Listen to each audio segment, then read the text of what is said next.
Subfields of psychology. In the last video, we talked about few subfields of psychology because there are a lot, and in this video, we will be continuing talk about subfields of psychology. Experimental psychology. This field investigates all aspects of psychological processes such as perception, learning, and motivation.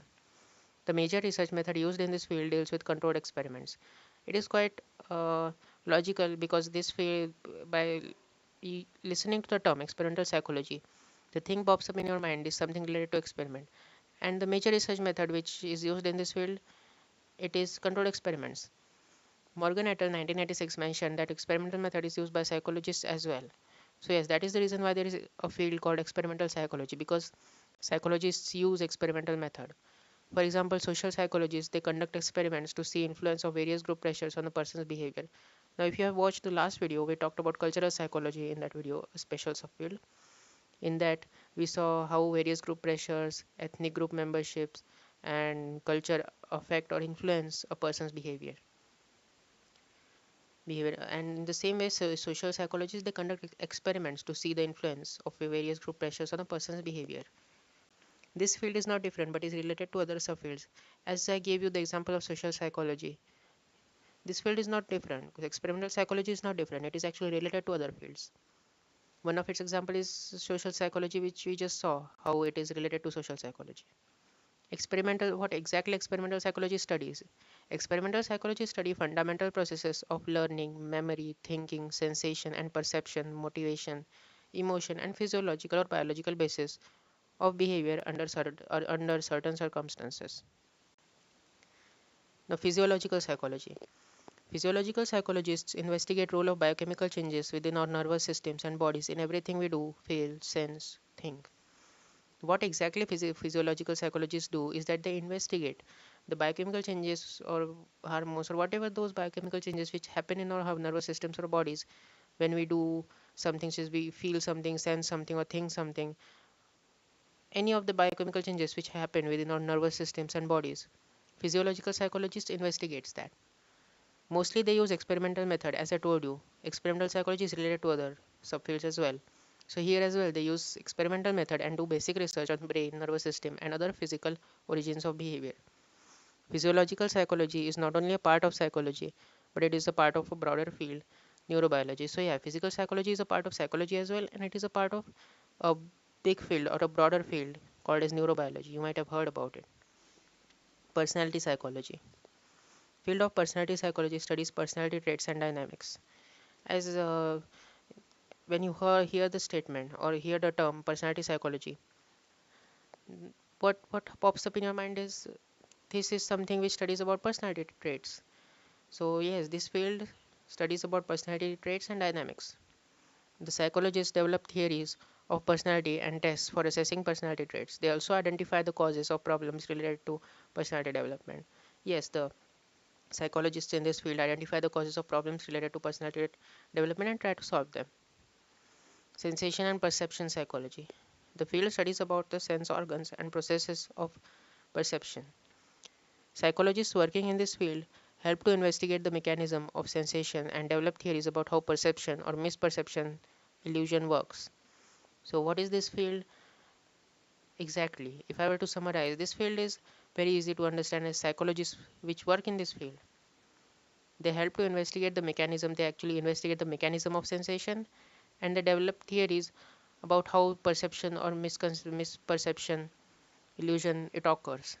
So they just investigate the mechanism of sensation and they develop theories to see how perception and these things occur.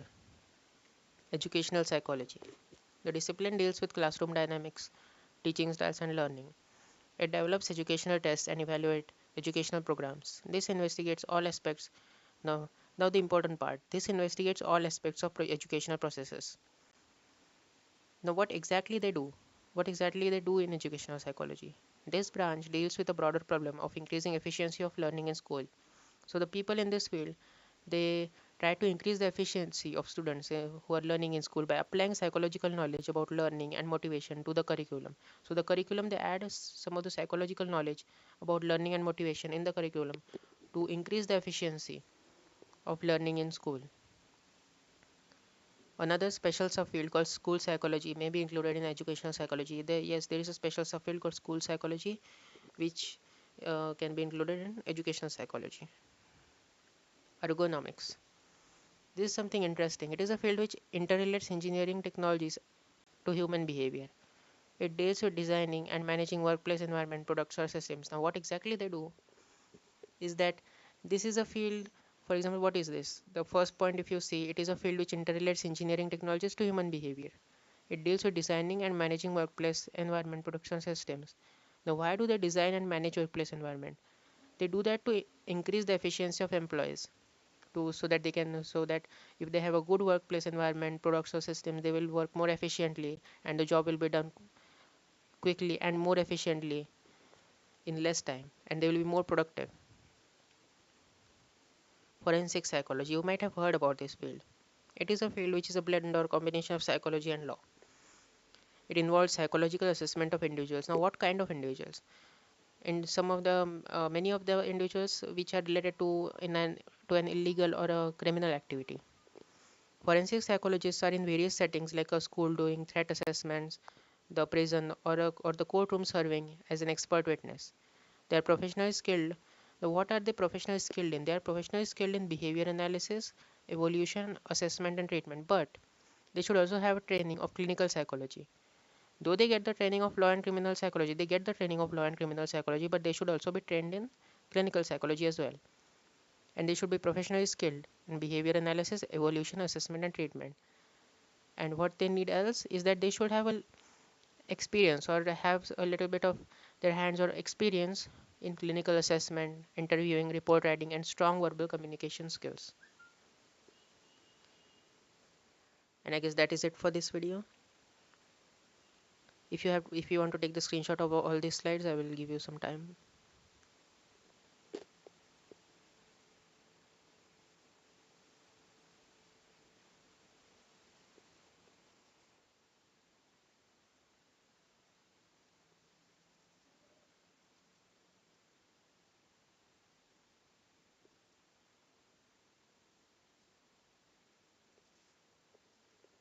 Now still there are three fields remaining. Now this topic is a little bit bigger. As I told you, it took us maybe three videos, because last video, this video, and the next video which will be coming, which will be which will be just in that video we'll be talking about only three fields which are actually a little bit bigger.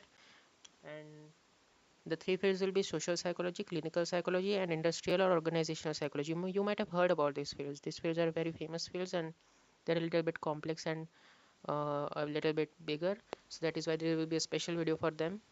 And in the next video, we'll be completing this whole topic of subfields of psychology. And after that video, we'll be having a complete idea of many of the subfields of psychology. Until then, if you want to leave a like, you can leave a like.